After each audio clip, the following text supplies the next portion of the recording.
예, 제가 강의를 이렇게 좀 다니는 편인데요. 이렇게 점심시간 자르고 10분 일찍 시작하고 이런데도 좋아하시는 그 곳은 여기가 처음인 것 같아요. 예. 막 다른 데서는 막 화내잖아요. 10분이나 남았는데 너무 감사하고 어, 이번에 와서 이렇게 강의하면서 보니까 우리 그 성도님들이 굉장히 집중하고 이렇게 말씀을 막 빨아들이는 그런 모습이 굉장히 저한테 소망을 줍니다.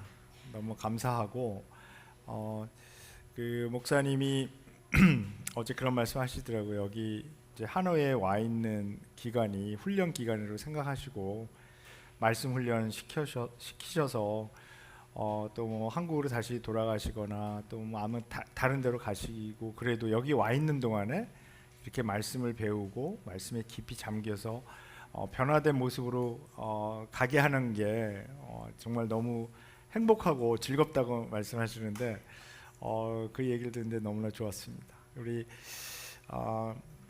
저는 그렇게 믿거든요. 정말 우리 한국 교회가 한인교회, 보통 이제 한국에 있는 한국교회 또 바깥에 디아스포라에 있는 한인교회에 정말 아직 소망이 있다라고 저는 생각을 합니다. 그래서 우리 이 요한계시록에 나와 있는 이 말씀들을 그러니까 가장 큰 오해가 그거거든요. 이 요한계시록을 하나의 그 예측, 예견, 미래에 대해서 자꾸 뭐 이상한 걸 가르쳐 주려고 그러고 세상 종말이 어떻게 끝나고 막 여러 가지 시나리오를 갖고 이거를 자꾸 설명하려고 그러고 그러는 와중에 요한계시록이 정말 주는 중요한 메시지, 우리 지금 현재 우리가 어떻게 해야 될 것인가, 어떻게 살아야 될 것인가, 그 메시지는 놓쳐버리고 그리고 자꾸 두려운 마음만 주려고 그러고 호기심만 자극하는 그런 일들을, 그러면서 또 여기서 가장 많은 이단이 나오잖아요.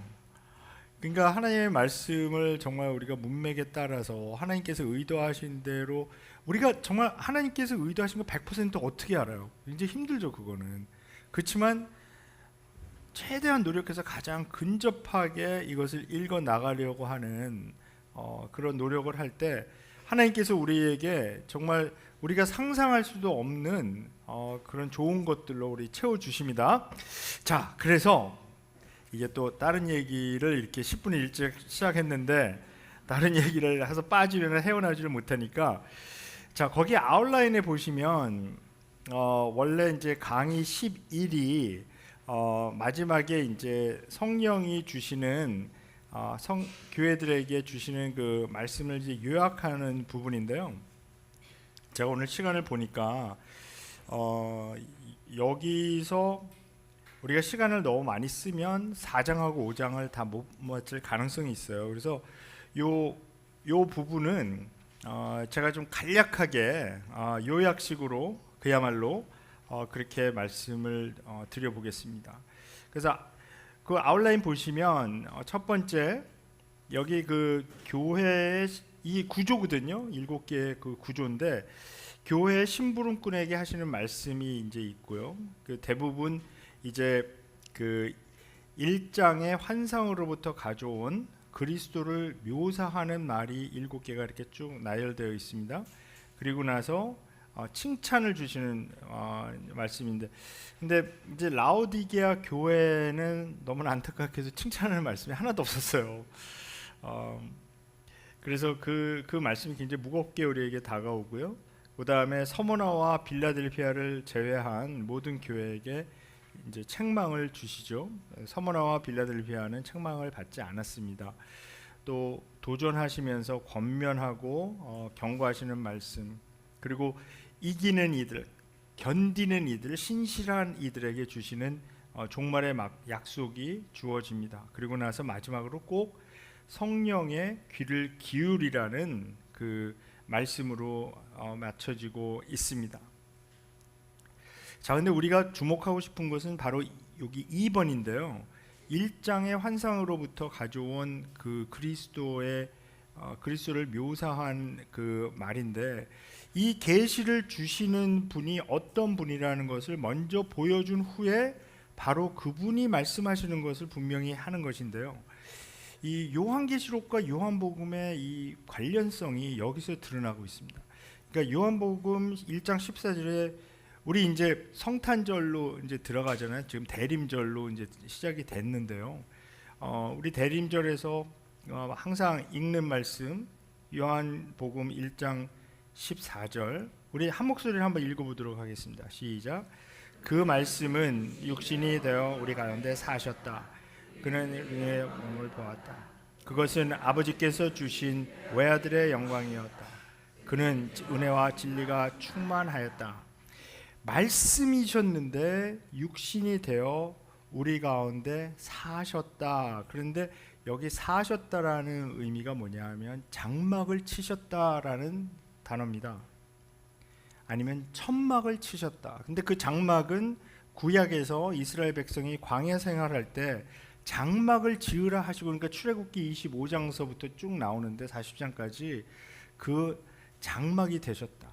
그러니까 하나님의 임재, 그것이 그 장막을 통해서 같이 했던 것처럼 그리스도께서 인간의 육신을 입고 그 장막을 치고 우리와 함께 하셨다, 함께 사셨다, 이것을 말씀하고 있습니다.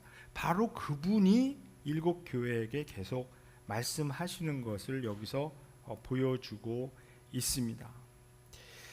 자, 근데 이 일곱 개에 주어진 말씀들을 우리가 세 가지 정도로 이제 좀 요약을 해서 그 메시지를 분석해 볼 수가 있겠습니다.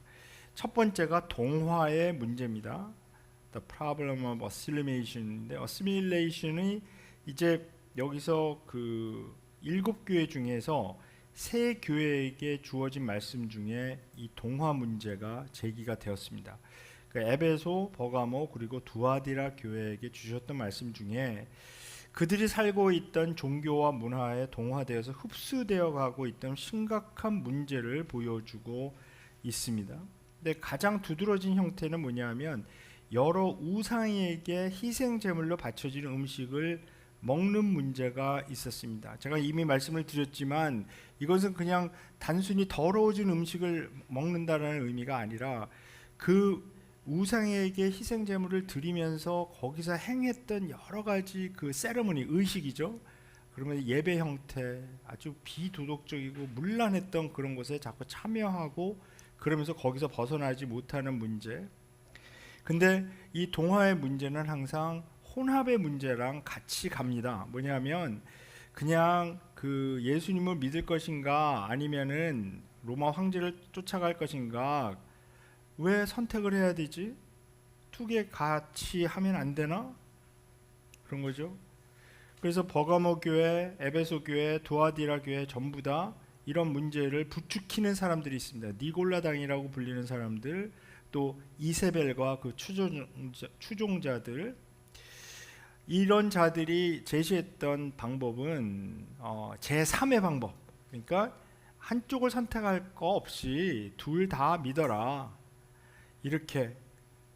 근데 그런 상태가 되면 영적으로 천천히 죽어가는 상태가 되어서 겉으로 모습은 믿는 자 같은, 또 살아있는 것 같은 그런 모습은 있지만 실제로는 죽어있는 모습을 이제 보여주었습니다. 두 번째는 그 안주하는 문제입니다. 그 안주하는 문제는 이 현 상태에 그냥 만족하는 그런 문제죠. 영적으로 나태해지는 것이죠. 그래서 이제 어떤 분이 그런 얘기를 했어요. 크리스찬으로 사는 것이 범죄라고 하면 너무나 많은 사람들이 증거 불충분으로 기소되지 않을 것이다, 이런. 그러니까 그 현실에 그냥 안주하는 모습, 이 정도면 됐다 하는 그런 문제인데요. 우리 마지막 교회였던 그 라오디게아 교회의 문제가 바로 이 문제였고, 너무나 그 편하게 사는 동안에 물질적인 풍요 때문에 자기 자신의 영적인 현실을 보지 못하는 그런 현상이 있었습니다. 그리고 공통적으로 세 번째 같이 드러나는, 함께 드러나는 문제가 고난의 문제였었습니다. 여러 가지 이유로 핍박받고 고난을 받는 문제가 이제 말씀하셨는데요. 근데 굉장히 일관성 있게 주시는 그 메시지는 뭐냐면, 그 고난에서 당장 건져내는 것이 해결책이 아니라 그 안에서 견디고 이기고, 그래서 그것을 보호해 주시겠다 하는 그런 말씀을 주십니다. 왜냐하면 그 고난들은 사실 하나님께서 그들을 위해서 허락하신 것이기 때문입니다. 그래서 우리는 자꾸 그 고난에서 벗어나려고만 하지만 하나님께서는 그 고난에 있는 동안에 우리를 변화시키시고 우리의 영을 더 깨끗하게 하시고, 그래서 그 고난을 겪고 나왔을 때 변화된 모습을 보며 그 소망 때문에 기뻐하는 그런 일이 있는 것입니다. 그런 이야기가 있어요. 미꾸라지를 잡아서 오랫동안 이렇게 운반해야 되는 어부들은 이 미꾸라지들이 잔뜩 들어있는 통에 메기를 한 마리 넣어 놓는다고 합니다. 그러면 미꾸라지들이 바짝 깨어서 한 마리도 죽지 않고 운반하는 기간 동안에 살아남는다고 합니다. 우리에게 고난이 주어지는 이유는 하나님께서 우리를 사랑하시기 때문입니다. 죽도록 어려운 일이 생겨서 사방이 꽉 막힌 것 같은 그런 어려움 속에서 사실은 우리의 영이 다시 살아나기가 쉽고요. 하나님께서는 우리의 그런 모습, 바짝 깨어 있는 모습을 원하시기 때문입니다. 자, 마지막으로 그 존 스타트 목사님이 7 교회를 이제 분석하면서 각 교회마다 하나씩, 그러니까 참된 교회를 규정하는 표지 7개를 이 존 스타트 목사님이 이제 돌아가셨지만 제가 이제 대학생 때부터 이분 책을 많이 읽었거든요. 근데 저의 결론은 뭐냐면, 이분은 정리의 천재다, 정리의 신이다. 그러니까 모든 성경 말씀을 이렇게 다 설명하시고 나서 그냥 정리를 기가 막히게, 아마 공부 굉장히 잘하셨던 분인 것 같아요. 그래서 항상 보면은 너무 간략하고 이렇게 딱 기억에 남게 이게 정리를 잘 해놓으세요. 근데 이 부분에서도 이렇게 정리를 하십니다. 그 7개를 뽑았는데 첫 번째는 사랑입니다. 에베소 교회에서 뽑았죠. 참된 교회에 사랑이 있어야 된다. 두 번째, 서머나 교회를 통해서 참된 교회는 사실 고난 받는 교회입니다. 고난이 없는 교회가 아니라 고난 받는 교회. 세 번째, 버가모 교회를 통해서는 진리가 있는 교회. 네 번째는 거룩함. 다섯 번째는 진정성, authenticity. 그리고 여섯 번째는 미션, 선교죠. 그리고 일곱 번째는 온 마음을 다함, wholeheartedness. 그러니까 그냥 나태해지고 자기가 벌거벗은지도 모르는, 수치심도 없는 그런 상태가 아니라 모든 것을 드리는 그런 모습을 보여줍니다. 그리고 거기 아웃라인 5번에는 이 7교회 전체 메시지를 한번 이렇게 제가 요약을 해봤습니다. 나는 너를 사랑하고 내가 곧 나타날 새 창조에 동참하길 원한다. 때문에 나는 내가 끝까지 사람들 앞에서 나를 신실히 증언하는 증인이 되길 요구하며, 만일 그런 증인이 아니거든 회개하고 다시 새로워져 신실한 증인이 되길 요구한다. 내가 앞서 말했듯이 거짓 선지자를 조심하라. 또 나더러 주여 주여 하라고 말하는 자마다 모두 천국에 들어갈 것이 아니요 오로지 하늘에 계신 내 아버지의 뜻대로 행하는 자만이 들어간다는 말. 내 안에 머물라. 내가 너를 떠나기 전에 약속한 대로 내가 부활하고 승리를 거두시니가 세상 끝날까지 너와 늘 함께 있기 때문이다. 예, 그 밑에 그 해리 포스딕이 썼던 시는 그냥 제가 생략을 하고요. 그냥 거기 나중에 읽어 보시면 되겠습니다. 그래서 우리가 지금 이 시간에는 4장으로 가겠습니다. 그래서 4장으로 가서 이 4장 1절부터 11절까지 먼저 우리가 묵상해 보도록 하겠습니다. 자, 이 부분도 우리가 교독하겠습니다. 제가 먼저 읽습니다. 이 일 후에 내가 보니 하늘에 열린 문이 있는데 내가 들은 바 처음에 내게 말하던 나팔 소리 같은 그 음성이 이르되 이리로 올라오라. 이 이후에 마땅 제가 지금 개역 개정으로 읽고 있습니다. 죄송합니다. 세 번역으로 제가 다시 읽겠습니다. 그 뒤에 내가 보니 하늘의 문이 하나 열려 있었습니다. 그리고 전에 내가 들은 그 음성 곧 나팔 소리와 같이 나에게 들린 그 음성이 이리로 올라오너라. 이 뒤에 일어나야 할 일들을 너에게 보여주겠다 하고 말하였습니다.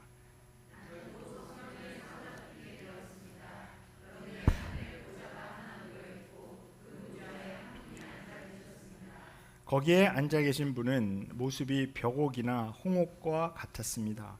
그 보좌의 둘레에는 비취옥과 같이 보이는 무지개가 있었습니다.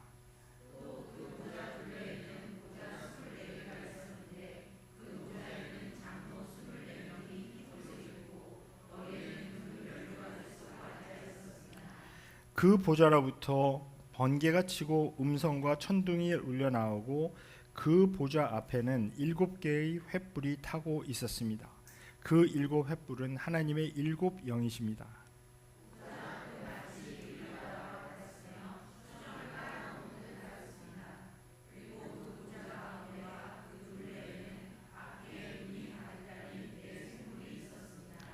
첫째 생물은 사자와 같이 생기고 둘째 생물은 송아지와 같이 생기고 셋째 생물은 얼굴이 사람과 같이 생기고 넷째 생물은 날아가는 독수리와 같이 생겼습니다.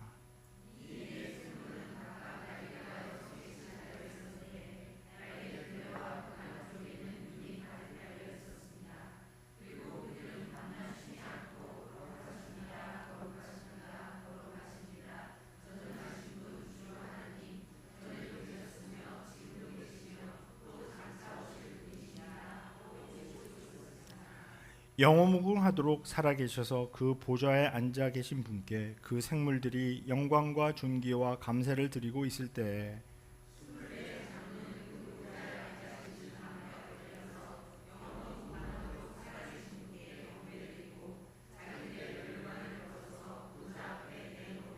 같이 읽겠습니다. 우리의 주님이신 하나님, 주님은 영광과 존귀와 권능을 받으시기에 합당하신 분이십니다. 주님께서 만물을 창조하셨으며 만물은 주님의 뜻을 따라 생겨났고 또 창조되었기 때문입니다 하고 외쳤습니다. 자, 이제 4장부터 물론 2장과 3장에도 묵시문학적인 면이 있었지만은 이제 4장부터 본격적으로 묵시문학적으로 쓰여져 있습니다. 그리고 이 4장과 5장에는 이 로마 제국에서 황제가 내리는 칙령의 형식도 같이 따르고 있습니다. 그래서 이 하늘 보좌에서 하나님께서 어떤 말씀이 거기서 나오는가, 이것을 그 로마 황제가 그 통치자로서, 권위자로서 그 밑에 내리는 그 칙령, 에딕트라고 했거든요. 그 형식을 따라서 또 보여주고 있습니다. 그래서 이게 역시 여기도 이제 하이브리드로 된 그 문서인데요. 특히 4장과 5장에서 집중하고 있는 것은 하늘의 예배입니다. 이 하늘의 예배에서 어떤 일이 벌어지고 있고 어떤 모습이며 그 보좌가 어떤 상태에 있으며 하는 이런 모든 것들, 누가 예배를 드리고 있는가, 이것을 마치 현대식으로 생각하면 실황 중계하듯이 아주 생생하게 묘사하고 있습니다. 4장 전반부에서는 하늘에 하나님의 보좌가 있는 방을 묘사하고 있습니다. 그리고 후반부는 그곳에서 벌어지는 예배를 어떻게 진행이 되는지 중계합니다. 자, 맨 먼저 카메라가 그 하나님의 보좌가 있는 그 방을 비춰주는데요. 거기를 보니까 누구에게 예배 드리는가 하는 문제, 그러니까 우리의 예배의 초점이 누구인가를 여기서 밝히 드러내고 있습니다. 자, 1절부터 보겠습니다. 요한이 보니 하늘의 문이 하나 열려 있는 것이 보입니다. 그러면서 이제 외치게 되는데요. 보라, 근데 한번 그 1절과 2절에 보십시오. 거기 보라라고 되어 있습니까? 4장 1절과 2절에 보라라고 되어 있나요?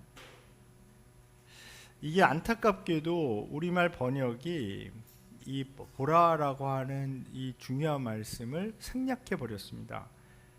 그러니까 영어로는 behold 그런 건데요. 헬라어로는 이두. 근데 이 말이 사실 왜 생략해 버렸는지 이해가 될 만도 합니다. 왜 그러냐면요, 너무나 많이 나오거든요. 요한계시록에 계속 보라 보라 보라. 그러니까 이 번역하는 분들이 이게 너무 많이 나오니까 이 부분에서는 좀 생략을 하신 것 같은데, 근데 사실은 이 보라라고 하는 명령이 굉장히 중요한 명령입니다. 보라, 그냥 습관적으로 아무 의미 없이 하는 것이 아니라 정말 우리 초점을 맞춰라, 거기를 보라라고 하는 것인데요. 그래서 이 보라라고 하는 명령어가 요한계시록에서 제일 많이 나오고요, 두 번째로 많이 나오는 명령이 무엇이겠습니까? 안 들리는데요. 들으라. 보라 그랬으니까 들으라. 굉장히 좋은 추측입니다. 예. 근데 정답은 아니었습니다. 뭐였죠? 요한계시록을 이렇게 많이 읽으시면은 이 감이 올 수 있는 건데, 이걸 맞히시는 분께 상을 드려야 되는데 예, 보통은 제가 이제 요번에 하나도 못 가져왔는데 제가 쓴 책을 이렇게 드리고는 했는데 어차피 못 가져왔으니까 뭐 상도 못 드립니다. 자, 두 번째 명령어, 두 번째로 많이 나오는 명령은 두려워 말라입니다. 두려워 말라. 보라, 두려워 말라. 네. 그래서 두 번째 명령을 첫 번째 명령에 순종함으로써 순종합니다. 즉, 우리가 제대로 볼 때 두려워하지 않을 수 있습니다. 땅의 현실에만 붙잡혀 있어서 계속해서 땅의 현실만 육신의 눈으로 보게 될 때 우리는 두려워하지 않을 수가 없습니다. 그러나 영적인 눈을 떠서 하늘의 현실을 볼 때, 영적인 현실을 볼 때 그 두려움을 이길 수 있습니다. 그래서 요한은 계속 보라, 두려워 말라, 하늘의 열린 문을 보라, 보좌를 보라. 요한이 우리에게 보기 원하는 것이 바로 이거거든요. 이 부분에서 하늘에 있는 보좌와 그 보좌에 앉아 계신 분을 보라는 겁니다. 이 하늘의 보좌는 마치 로마 제국에서 그 황제가 앉았던 그 보좌, 거기에서 모든 그 권력과 어떤 그 통치가 나오는 것처럼 하늘에 있는 이 보좌는 하늘의 통치권이 나오는 것입니다. 우주를 관장하는 권위와 파워가 거기에서 나옵니다. 우리가 땅에 있는 현실을 이 육신적인 눈으로만 보면 사실 이 세상에 소망 없습니다. 이 세상 엉망진창입니다. 전쟁이 끊임없이 일어나고 있고요. 사람들은 서로 미워하고 서로 혐오하고 경제는 점점 안 좋아지는 것 같고 불의가 판치는 세상으로 보입니다. 가끔 가다가 그 정의로운 일이 일어나곤 하지만은 항상 이 불의가 이기는 것 같은 느낌을 받을 때가 굉장히 많이 있습니다. 인간 역사를 이렇게 보더라도 분명히 어떤 정의가 있는데 그 정의가 이기는 순간보다는 불의가, 정의롭지 못한 자들이 권력을 잡고 그들이 판치는 그런 세상이 더 오래 지속되곤 합니다. 평화보다는 전쟁을 선호하는 사람들이 권력을 많이 잡는 것도 우리가 보게 됩니다. 개인적으로도 어려움이 굉장히 많이 있죠. 경제적으로도 굉장히 어려운 일을 당하시는 분들이 많이 있고요. 사실 이게 우리나라 땅을 떠나서, 고향을 떠나서 외국에 사는 것 자체가 사실은 힘든 일이거든요. 긴장되는 일이고 그렇습니다. 그 가정이 어렵게 되는 분들도 그런 소식이 많이 들리고, 우리 자녀들도 사실 그 참 잘 되는 소식도 듣곤 하지만은 그러나 어렵게 되는 소식도 많이 이제 듣습니다. 그래서 참 특히 우리 교회 안에서는 우리 자녀들이 뭐 잘 되고 공부도 잘하고 뭐 어디 척척 합격하고 이런 게 참 좋은 건데요. 근데 한 명의 그 잘 되는 자녀가 있는 그런 상태에서 9명의 자녀들을 가진 그 부모들은 이제 그런 자랑을 들을 때 또 상처가 된다는 것도 우리가 좀 이렇게 생각을 잘 하면 좋겠어요. 그래서 제가 미국에서도 이제 교회에서 뭐 가끔 그런 그 자랑을 하시는 그 성도님들이 있거든요. 그 자녀 중에 또 이번에 우리 애가 공부를 안 하는 것 같더니만 그래도 아이비리그를 갔네 이러면서 막 그러면은 그 고등부에서 그 몇 명이 갔어요. 그러면 다 가면 좋은데 다 가지 않거든요. 어떤 자녀들은 또 자기는 공부에 관심이 없어서 자기는 대학을 안 가고 다른 것을 하겠다 이렇게 결정한 자녀들도 있습니다. 충분히 가능하거든요. 그래서 그 자기 꿈을 쫓고 그래서 열심히 그렇게 하고 그런 경우가 다 있는 건데, 그냥 그 우리나라 사람들이 이 교육열이 높은 거는 사실 뭐 그렇게 나쁜 것은 아니지만 근데 교회 안에서 그게 자랑거리가 되는 것인가? 가만 생각해 보면 이게 정말 헛된 일이라는 생각이 많이 들어요. 그래서 그런 거를 좀 이렇게 잘 생각하면 참 이게 좋겠습니다. 자, 이 육신적인 눈으로 이렇게 보면 이 세상이 아무 통제 없이 누가 다스리는 것 같지 않고 그냥 자기 마음대로 미친 듯 돌아가는 것처럼 보입니다. 그런데 그 순간에 요한은 우리의 눈을 떠서 보라 이렇게 말합니다.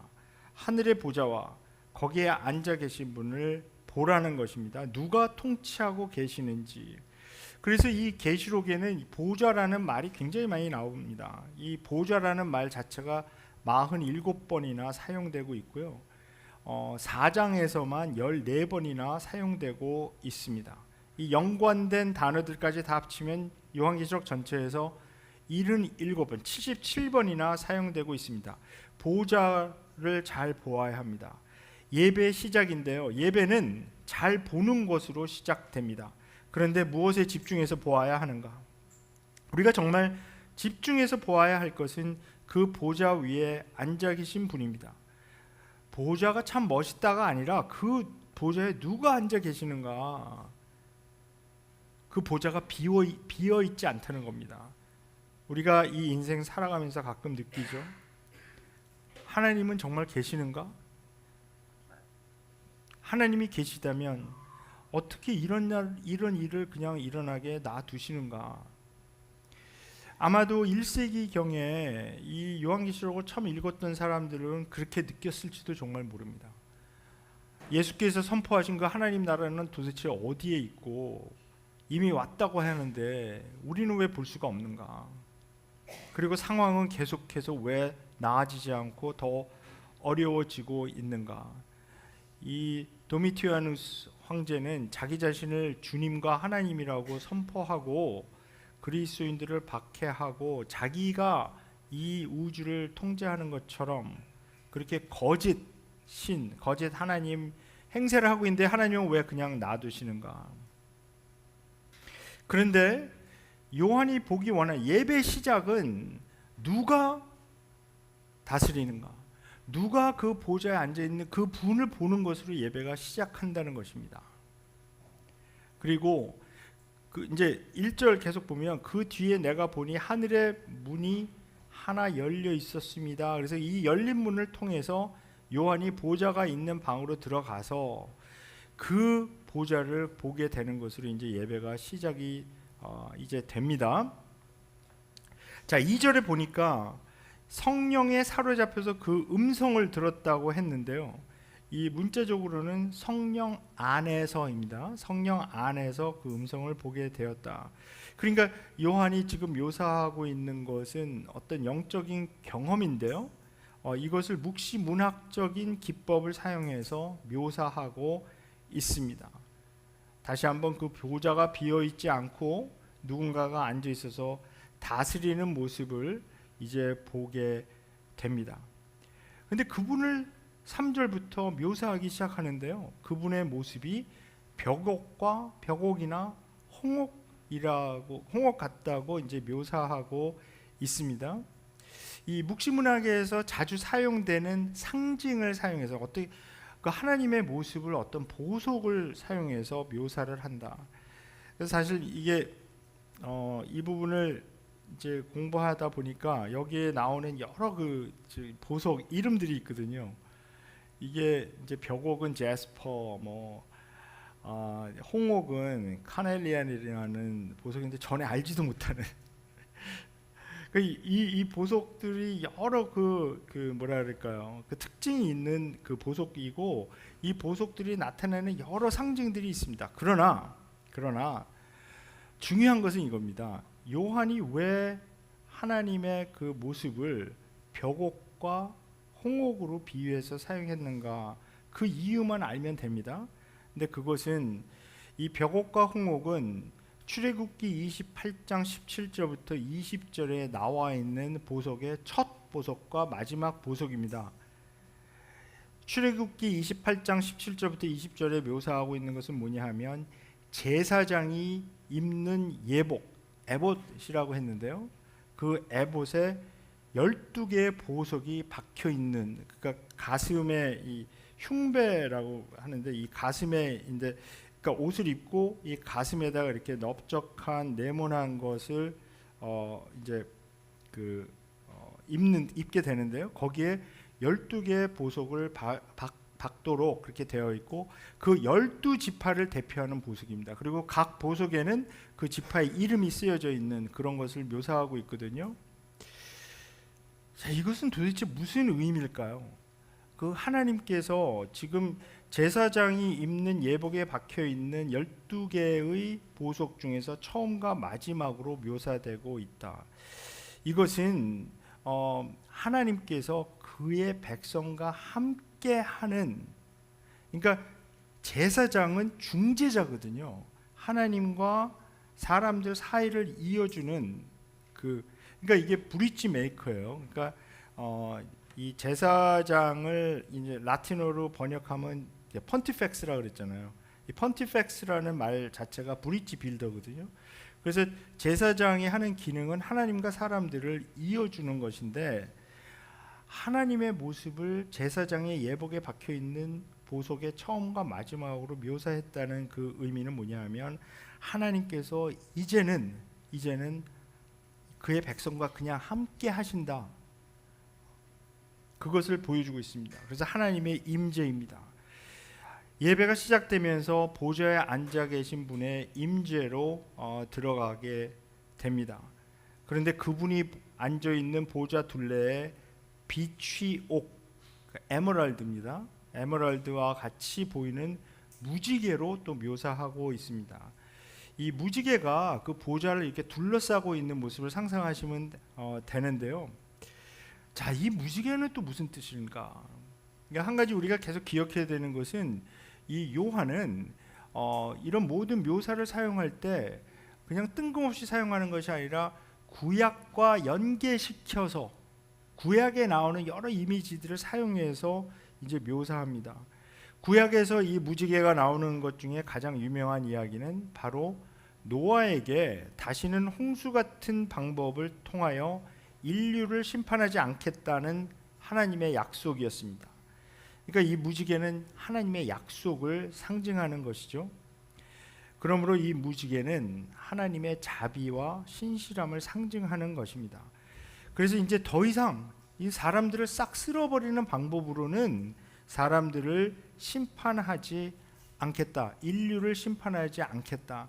이것을 요한은 이제 분명하게 하면서 시작을 합니다. 그러므로 앞으로 이제 이어질, 그러니까 이 요한계시록의 구조를 보게 되면 4장과 5장에서 이제 하늘에 보좌가 있는 곳, 그리고 하늘에 그 예배가 드려지는 천상의 예배를 묘사하면서 이것이 하나의 등대 역할을 합니다. 그래서 6장부터 16장에서 이어지는 7개 심판 시리즈 3개가 나오는데, 이게 같이 사이클 이렇게 돌아가면서 반복돼서 이제 나오게 되는데요.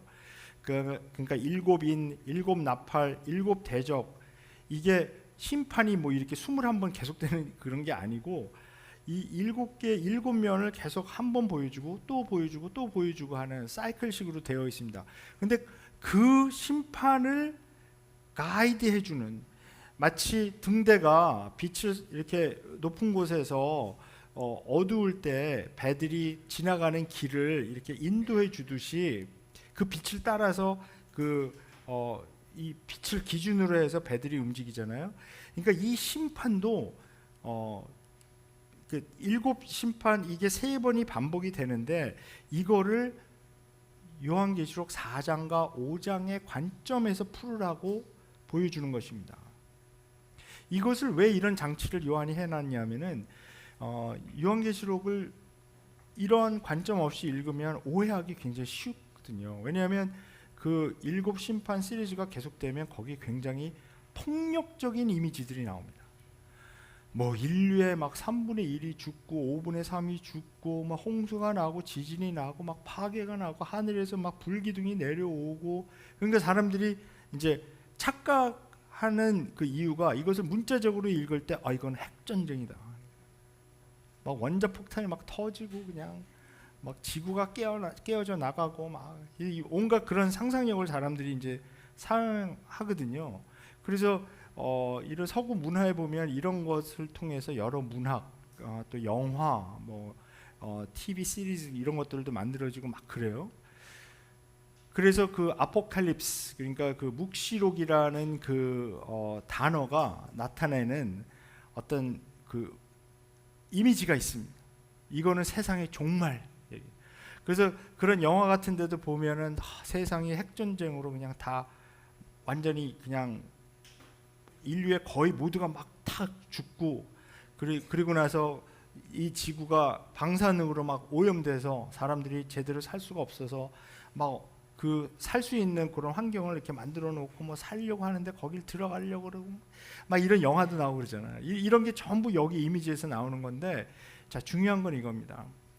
이 하늘 보좌에 노아에게 하시면서 주셨던, 그 상징적으로 주셨던 무지개가 둘러져 있다. 이 얘기는 뭐냐 하면, 노아의 홍수 때처럼 그렇게 사람들을 싹 쓸어버리는 방법으로는 더 이상 심판하지 않겠다. 그러니까 그 관점을 가지고 이것을 읽어야지. 요한계시록은 철저하게 비폭력적인 책입니다. 이것을 기억해야 돼요. 이것을 오해하게 되면 그리스도인들이 오히려 폭력을 좋아하는 그리스도인들이 돼버리거든요. 그래서 만약에 어떤 적이 나타났을 때, 그러니까 제가 아직도 생생히 기억이 나는 게 그 2001년도 9월 11일 날 사실 미국이 이제 테러리스트들한테 공격을 당했잖아요. 그 비행기가 막 그냥 건물에 막 가서 막 폭파되고 막 이러면서 막 무너져 내리고 어마어마한, 사실 굉장히 트라우마틱한 그런 장면이었는데, 그때 제가 가르치던 학교에 있던 다른 교수들이, 백인 교수들이, 저 누가 저렇게 하는지 모르지만 당장 그냥 원자탄으로 그거를 이제 미국 표현으로 누크 시킨다 그러거든요. 원자폭탄으로 그냥 저거 누가 한지 모르지만 찾아내서 원자탄을 거기다 그냥 쏟아 부어야 되나, 화가 나니까. 충분히 이해가 되는 면이거든요. 근데 사실은 그리스도인이라면 그런 폭력을 사랑해서는 안 돼요. 왜냐하면 우리는 악을 선으로 이기는 사람들이거든요. 폭력은 폭력을 먹고 자랍니다. 악은 폭력을 하는 그 족족 그 폭력을 빨아들여서 더 악이 커집니다. 그 순환 고리를 끊을 수 있는 방법은 비폭력으로 폭력이 리사이클 되는 것을 끊어야 됩니다. 그것이 바로 예수 그리스도께서 십자가에서 하신 그 일입니다. 그 십자가에서 예수께서 폭력을 사용해서 이 사람들을 제압하지 않고 그 사람들이 했던 똑같은 방법으로 하늘에서 정말 천군 천사를 데리고 내려오셔갖고 이 로마 제국 그 군인들을 싹 거기서 제압해버리고 그 유대인 제사장들 그냥 거기서 완전히, 그러니까 영화식으로 얘기하면 예수님의 눈에서 그냥 불기둥 레이저가 나와갖고 파파파. 절대 그렇게 안 하셨거든요. 도살장으로 끌려가는 양의 모습처럼 정말 순순히 아무 말도 하지 않으시고 사실은 그냥 순순히 가셨습니다. 결국 그래서 인류의 역사에서 보면 그 폭력의 사이클, 제국들이 계속해서 폭력을 사용해서 권력을 잡고 세계를 다스리고 통치하고 있었던 그 폭력의 사이클을 하나님의 아들이 비폭력으로 이것을 끊어낸 겁니다. 그래서 우리의 복음은 철저하게 평화의 복음입니다.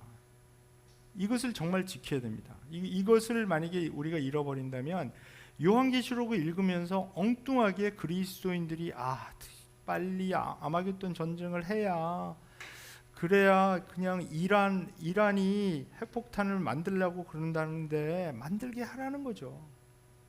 그래서 이란이 핵폭탄을 가지고 막 쓰려고 그러는 순간에 이스라엘의 원자폭탄이 지금 50개가 있다 그러거든요. 이스라엘 보고 부추겨서 쏘고, 그래서 그냥 핵폭탄이 왔다 갔다 하면서 그러면 또 미국에 수천 개가 있잖아요. 미국에 수천 개 있고 또 러시아에 더 많다 그러는데 그다음에 또 중국도 많이 있고, 이게 무시무시한 원자폭탄이 많이 있는데 이게 빨리 무시무시한 얘기를 하는 사람들이 많아요. 이게 아마겟돈 전쟁이 빨리 일어나야 예수님 재림하는데, 그래서 막 부추기는 거죠. 그래서 전쟁을 선호하는 사람들, 이런 사람들이 있습니다. 중요한 것은 이겁니다. 이 무지개가 보여주는 것은 하나님께서는 창세기 6장에서 이제 그 약속하신 이 약속을 절대로 잊지 않으실 것이다. 보좌 둘레에는 무지개가 쳐 있다는 것이죠.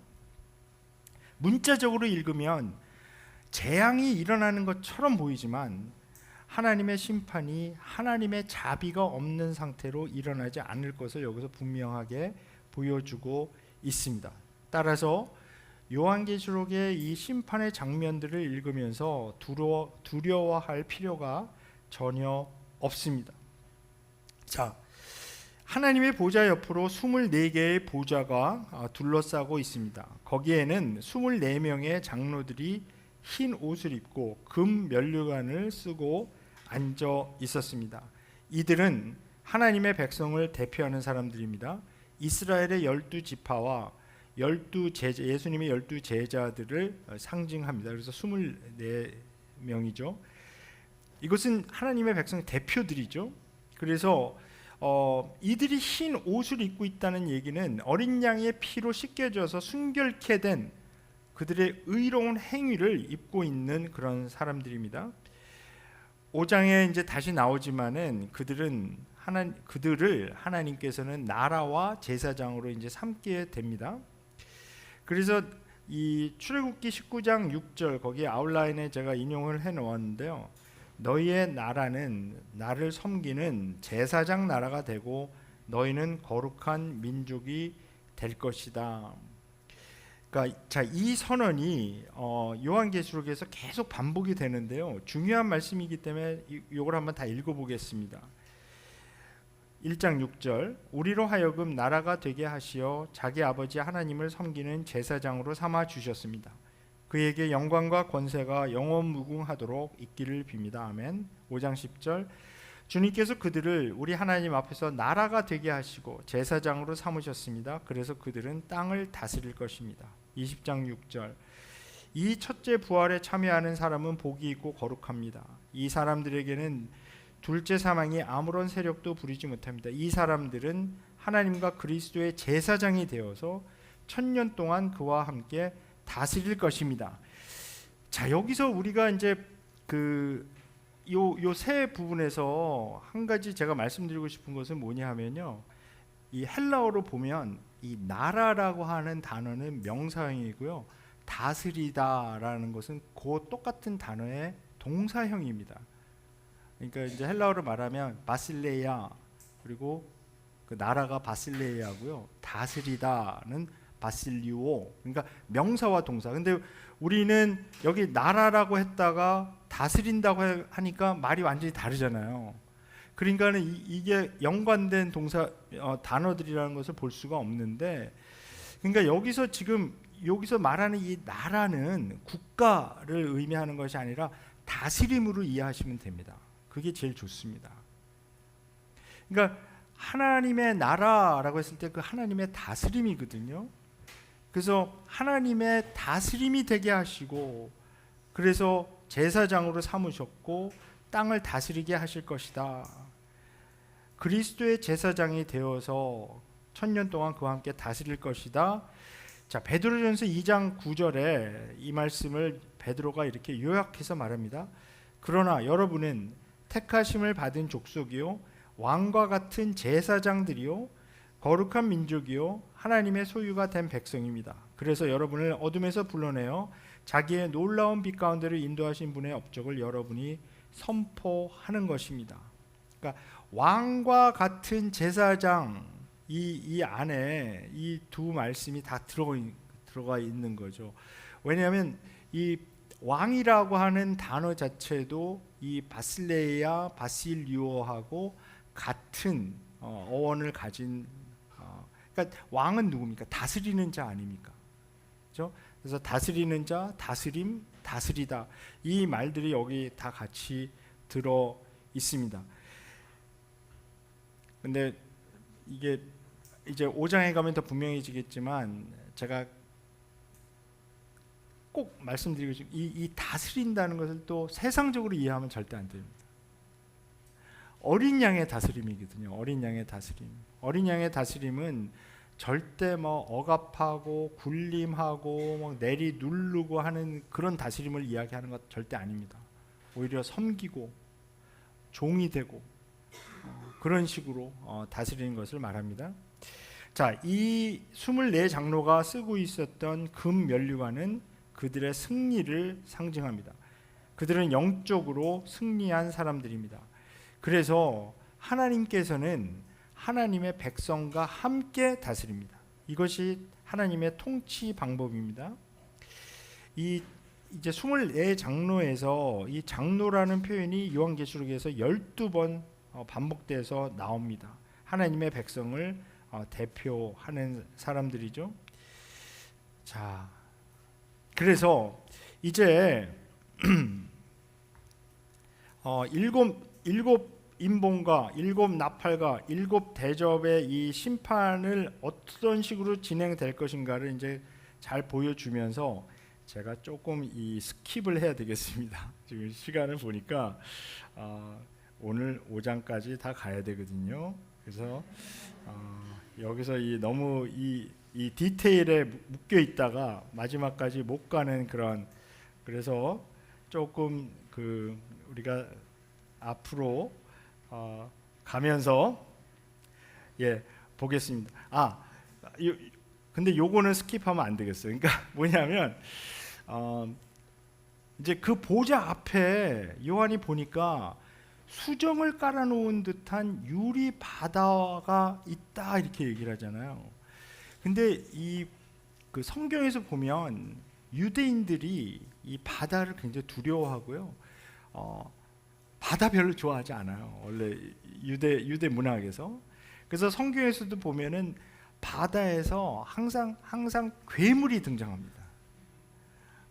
리바이어떤, 리워단이라고 나오는데 한국말에는 그 혼돈의 괴물로 이제 알려져 있죠. 그래서 유대인들은 바다를 악이 나오는 곳으로 봅니다. 악의 근원으로 보고 두려워했습니다. 혼돈이거든요, 바다는. 근데 이 요한이 본 이 보좌 앞의 바다는 어떻게 되어 있습니까? 수정 유리같이 됐다. 딱 얼어붙어 있다는 겁니다. 정지되어 있다. 더 이상 바다는 하나님을 대적하는 혼돈의 괴물이 나오는 장소가 아니라 유리같이 스무스하게 하나님의 다스림 안에 철저한 통제 안에 있습니다.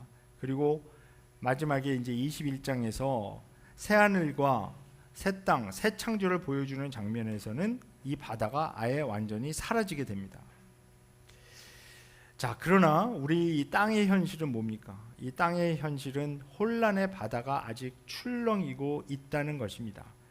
그러나 그 땅의 현실이 우리의 마음을 무너뜨리지 못하는 이유는 하늘에서 하나님의 완벽한 다스림을 받고 있는 그 하늘의 현실에서는 혼돈과 파괴가 이미 통제되고 있고요. 마지막에 완전히 없어질 것을 보여주고 있기 때문입니다. 자, 4장 전반부에서 이제 보좌에 앉아 계신 그 보좌를 묘사하고 보좌에 어떤 분들이 같이 있나 이런 것들을 다 이제 묘사하고 난 후에 이제 그 보좌 가운데를 둘러싸고 있는 어떤 생물들에 대해서 이제 묘사하기 시작합니다. 근데 이 생물들이 보니까 사자, 송아지, 사람, 독수리와 같이 생겼다고 말하고 있습니다. 그러니까 요한이 본 것을 이것을 문자적으로 풀면 무슨 뭐 하늘의 그 보좌 주위에는 이런 동물들이 그냥 잔뜩 있나? 근데 그게 아니고요. 에스겔서 1장과 이사야서 6장에 등장하는 생물들의 이미지를 사용해서 여기서 설명을 하고 있습니다. 에스겔서 1장의 생물들과 같이 새 동물과 사람의 얼굴과 같은 형태를 띠고 있는데요. 또 이사야서 6장에 스랍들이 나오죠. 거기에는 이제 6개의 날개를 가지고 있었는데 에스겔의 생물들은 날개가 4개가 있었거든요. 그리고 에스겔서 1장 18절에 묘사하는 것과 마찬가지로 날개 앞뒤로 눈이 가득 달려 있다 이렇게 말했는데요. 자, 이것을 종합해서 설명을 드리면 이겁니다. 그것은 땅에 있는 그 어떤 것도 그 감춰질 수 없다라는 것이죠. 하늘 보좌에서 하나님께서 다스릴 때 이 눈들이 계속 깨어 있어서 완전하게 다 볼 수 있어서 감춰질 수가 없다. 근데 왜 이 네 생물을 여기서 사용하는 걸까요? 이 먼저 4라는 숫자가 상징하는 것은 동서남북같이 창조 전체를 상징하는 숫자입니다. 유대 문학 전통에 의하면 사자, 송아지, 사람, 독수리는 하나님의 창조를 4개의 캐테고리로 설명하는 것입니다. 그러니까 야수, 그러니까 사자, 가축, 송아지, 그리고 독수리는 새, 그리고 사람입니다. 물론 사람은 하나님의 창조의 클라이맥스입니다. 즉, 이 네 생물은 하나님의 창조를 대표하는 피조물로서 여기 등장하고 있습니다. 중요한 것은 이겁니다. 우리가 구원받았다. 하나님께서 구원을 이루실 때 하나님께서 이루시는 완벽한 마지막의 구원은 만물의 회복입니다. 왜냐하면 하나님의 창조는 처음부터 열등하고 나쁜 것을 창조해 놓고, 그러니까 영지주의에서는 이제 영지주의의 그 신화 이야기에서는요, 이 하나님의 창조를 어떻게 설명하냐면 그 이름이 이제 데미얼즈인데요. 데미얼즈라는 이 신이 있어요. 신이 있는데 이 신이 자기가 뭘 만들라 그래요. 이렇게. 그래서 그 신이 최선을 다해서 만들었는데 망쳤어요. 그래서 굉장히 열등한 창조를 만들어 놓은 거예요. 근데 사고를 친 거예요, 한마디로. 그래서 그 데미얼즈보다 더 높은 수프림 그 갓이 있습니다. 그래서 그러니까 영지주의에서는 이 망친 이 신은 좀 성격도 안 좋아요. 그래서 막 질투도 하고 막 되게 막 그래 좀. 그래서 이 신을 어떻게 설정하냐면 유대인들이 믿는 그 신, 유대인들이 주장하는 이 창조했다는 그 신, 이렇게 믿고요. 그리고 이 신은 자기가 뭐를 막 만들었는데 이게 너무나 이상한 거를 한마디로 사고를 쳐서 이게 전부 메스업이 됐거든요. 이걸 어떻게 할지 몰라 막. 그래서 막 우왕좌왕하고 있어요. 그래서 그 가장 높은 신이요, 이 비밀리에, 이 신이 모르게 비밀리에 어떤 장치를 딱 보내놓습니다. 이 창조 세계, 그게 그리스도라는 거예요. 근데 이 수프림, 이 가장 높은 신은 그 비밀리에 구원받을 사람을 다 정해놨어요. 이렇게. 그리고 그 구원받을 사람들 안에 아주 희미한 빛을 박아놓습니다. 장치를 해놨어요. 자긴 몰라요. 근데 있어요. 근데 이 사람이 그 신이 보내놓은 그 그리스도를 만나는 순간 이 빛이 여기서 이렇게 글로우한다 그러죠. 막 여기서 그러니까 빛이 막 밝아지는 거야. 이렇게 만나면. 재밌는 얘기죠. 네. 근데 이걸 믿는다니까요, 사람들이. 그래서 불교에서는 이거를 열반에 이르는, 열반에 이르는 거라 그래요. 이걸 깨달아서 다 깨달았을 때 이제 그 깨닫는 거를 오라 그러거든요. 그래서 그걸 깨달으면 이게 막 불이 이게 밝아지면서 딱 그 경지로 들어가고 딱 이제 그래서 뭐 구원 받고 막 이딴 얘기를 해요.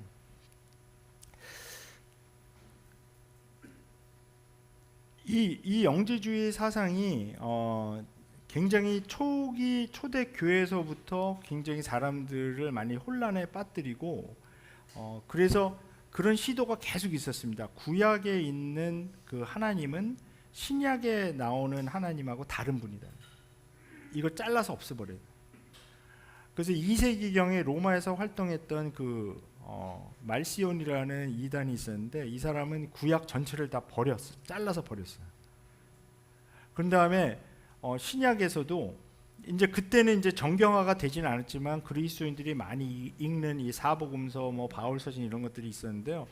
이 중에서 이 말시온이 딱 보니까 이 마태복음이 너무 율법 얘기가 많이 나와요. 탁 잘라버려요. 그 다음에 이제 마가복음은 상당수 놔뒀는데 누가복음을 이 말시온이 제일 좋아했고요. 그 다음에 바울서신 가운데서도 바울이 뭐 율법에 대해서 좀 좋게 얘기하고 이러는 분들 다 잘라냈어요.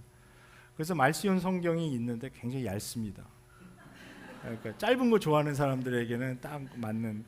근데 우리가 이 영지주의라고 부르진 않지만 자기도 모르게 영지주의적으로 그 하나님 믿는 분들이 꽤 있어요.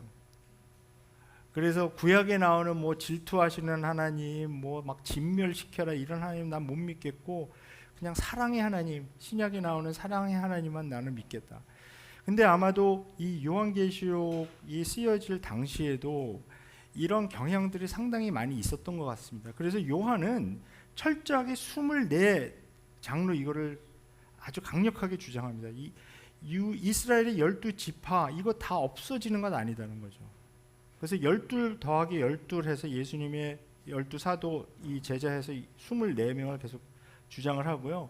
그 다음에 구약에 나와 있는 이야기들이 그리스도를 통해서 봤을 때 그 진정한 의미가 살아난다. 그래서 그거를 끊임없이 지금 요한계시록 안에서 계속 증명해 나가고 있습니다. 이 구약에 나오는 그 하나님의 말씀들, 하나님께서 보여주신 것들, 그 사건들이 그리스도를 통해서 드디어 그 진정한 의미가 드러나게 되면서 이것을 올바르게 보게 되었다. 그러니까 이겁니다. 구약에서 만약에 하나님께서 이렇게 그 말씀을 합니다. 가서 이 지역에 들어가서 여기에 있는 그걸 이제 헤렘이라 그러는데요. 이걸 다 진멸시켜라는 거예요. 다 죽여버려라. 남녀노소 가축까지 해서 다 죽여버려라. 이걸 맥락 없이 읽으면 어떻게 이렇게 잔인한 하나님이 있을까 그렇게 생각될지 모르지만 사실 그 맥락적으로 보면 거기에서 드려지고 있었던 그 우상 숭배와 모든 그 죄악들 이런 것들을 이스라엘 백성이 거기에 들어가서 절대 그 사람들하고 동화되지 말라라는 그 말씀이거든요. 그렇기 때문에 구약에 나오는 이런 이야기들을 문자적으로 그리스도 없이 그리스도 생각하지 않고 읽으면은 그 명령 내가 그러면 지금 구약에서 이렇게 하나님께서 말씀하시니까 내가 그 명령 따라야 되나요? 십자군 전쟁 때 진짜 그랬거든요. 그래서 십자군 전쟁을 하면서 이 그리스도인 병사들이 이슬람 그 병사들을 만나면 그 앞에서 그 이제 그 같이 따라가는 그 사제들이 이런 구절들을 읽습니다. 막 부추기는 거죠. 저 앞에 너희들 앞에 있는 그 적은 하나님께서 옛날에 진멸시키라고 했던 그 적들과 같은 것이다. 그러니까 하나님이 허락하시는 살인이니까 폭력이니까 가서 죽여라 이렇게 되는 겁니다. 근데 이게 어떻게 사람들이 그렇게 어리석을 수가 있을까라고 생각할지 모르지만 현대에도 그렇게 받아들이는 사람들 상당히 많이 있습니다. 그래서 그리스도인이라는 이름을 가지고 폭력을 조장하고 우리랑 반대하고 우리랑 맞지 않으면 그냥 다 죽여서 없애, 이게 정당하고 하나님께서 원하시는 것이다라고 생각한다는 것이죠. 자, 그래서 요한은 이 그리스도를 통해서 읽은 그 구약, 그래서 이해한 그 구약을 끊임없이 자기가 본 환상과 계속 그 환상을 이것으로 그러니까 해석하고 또 구약에 나오는 이 말씀들을 또 자기가 본 환상에 비추어 봐서 계속해서 그러니까 쌍방향으로 이 작업을 계속해서 이런 작품을 이제 만들어낸 것입니다. 자, 이 시간이 너무 많이 끄네요. 자, 하늘의 예배는 그래서 모든 피조물들이 창조자 하나님께 예배 드리는 모습이거든요. 그래서 그 생물들은 쉬지 않고 창조자 하나님을 찬양합니다. 거룩 거룩 거룩 전능하신 분 주 하나님, 전에도 계셨고 지금도 계시며 또 장차 오실 분이라는 것, 이것을 계속해서 이제 찬양합니다. 요한은 왜 이 찬양을, 이 하늘에서 드려지는 이 찬양을 기록해 놓았을까요? 무엇을 보여주려는 것일까요? 그러니까 우리가 이제 요한계시록 2장과 3장에서 이 7교회에게 보내진 편지를 읽었을 때 보았던 것이 있는데요. 이 핍박을 받아 말할 수 없는 어려움을 겪고 있던 교회 안으로 슬쩍 들어온 이 이단 사상들이 있는데, 제가 지금 말씀드린 이런 영지주의 사상입니다. 영지주의에서는 이런 피조물, 이런 짐승들, 물질 세계, 이거는 다 악한 거거든요. 근데 요한이 보여주는 장면은 뭐냐 하면 모든 피조물이 하나님을 함께 찬양하고 있다는 것입니다. 이 모든 피조물이 밤낮 쉬지 않고 계속 찬양하고 예배드리는 모습을 통해서 마지막에 하나님께서 내가 만물을 모든 것을 새롭게 하노라 해서 하나님의 창조가 회복되는 그 모습, 그 회복이 완성된 모습이 하늘에서는 이미 이루어져 있거든요. 이 땅에서도 이루어지는 순간이 바로 하나님의 구원이 완성되는 순간입니다. 자, 이제 이 9절부터 11절에 나오는 내용은 이 모든 피조물들이 영원 무궁하도록 살아계셔서 그 보좌에 앉아 계신 분께 영광과 존귀와 감사를 드릴 때 어떤 장면이 나오냐 하면, 보좌에 앉으신 분께 엎드려서 찬양과 경배에 조인하는데 자기들의 그 금 면류관을 벗어서 보좌 앞에 내놓습니다. 자, 먼저 그들이 엎드렸다는 것은 그들이 복종한다라는 의미고요. 그리고 자기들의 권력의 상징인 면류관을 벗어서 내어놓았다. 근데 여기 이것을 직역하면 사실 그 면류관, 그 자기들이 이제 왕관 같은 거죠. 이런 것들을 던져놓는 거예요. 하나님께. 이게 나는 쓸모가 없다는 거죠. 근데 이 장면은 로마 제국에서 이 황제에게 행했던, 그러니까 점령당한 그 나라의 왕들이 황제 앞에 나아가서요, 엎드려서 이 복종한다는 의미로, 그러니까 완전히 항복하는 거죠. 그러면서 자기들이 쓰고 있던 왕관을 벗어서 황제의 발 앞으로 던져놓는 것, 그것을 여기서 보여주고 있습니다. 그러나 요한이 본 것은 인간 통치자들이 오직 하나님께만 그 면류관을 벗어놓고 엎드려서 찬양 드리는 모습입니다. 누구를 예배해야 하는지를 계속 보여줍니다. 이 요한계시록 4장과 5장에서 보여주는 이 예배 장면에서 계속 묻는 질문은 이겁니다. 이 세상의 진정한 주인은 누구인가? 내가 예배해야 할 진정한 하나님은 누구인가? 자, 마지막으로 11절 보겠습니다.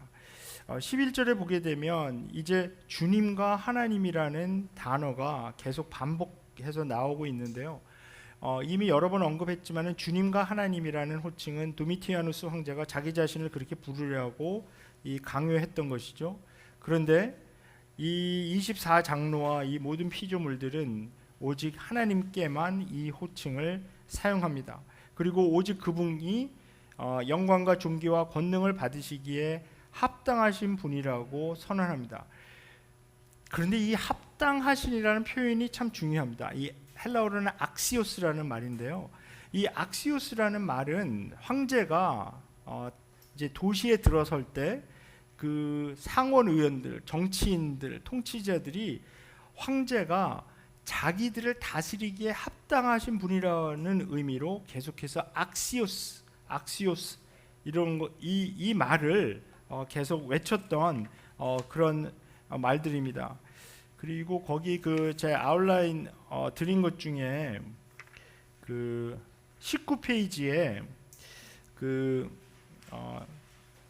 맨 위에를 보시면 거기 뭐 거룩한 자, 영광, 구원이 당신에게 속해 있다. 권위, 권능을 받기에 합당한 당신의 판단은 옳다.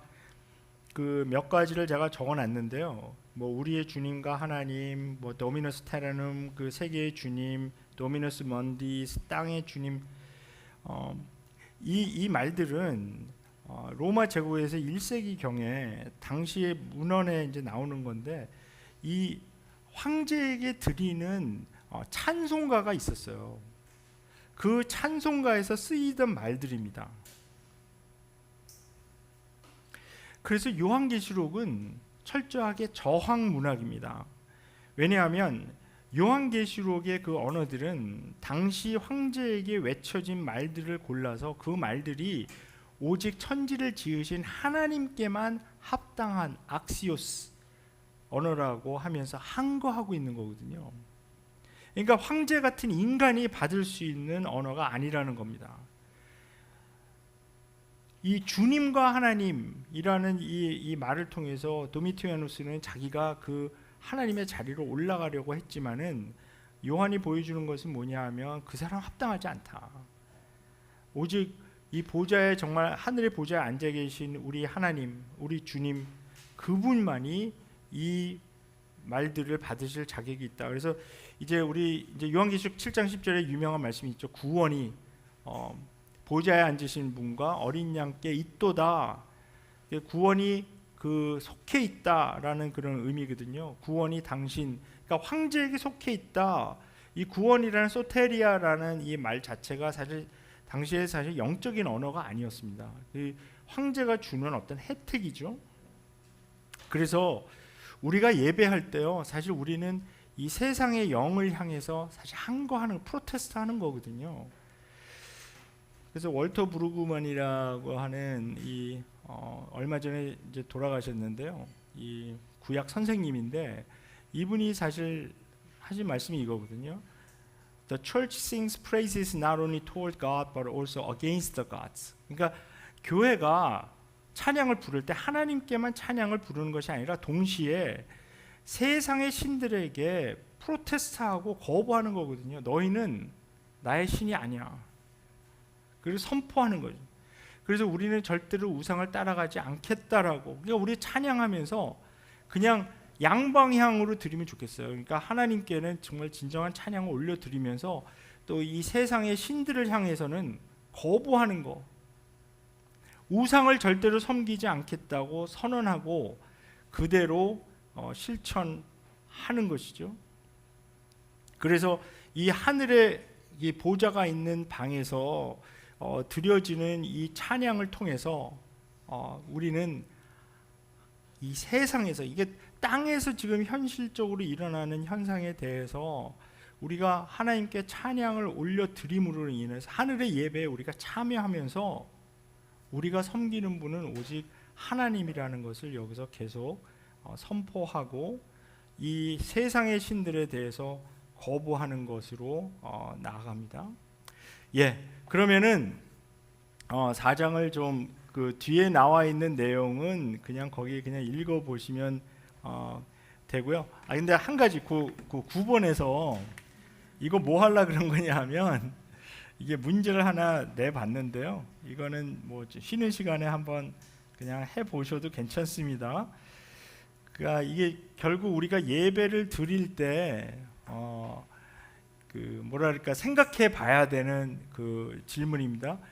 우리가 우리의 삶에서 가장 중요하게 이루어야 하는 것은 우리의 땡땡이다. 그렇게 하기 위해선 무엇이 필요하다. 네, 빈칸을 한번 채워보시면 답이 나오리라고 생각을 합니다. 예, 그래서 지금 2시인데요. 예.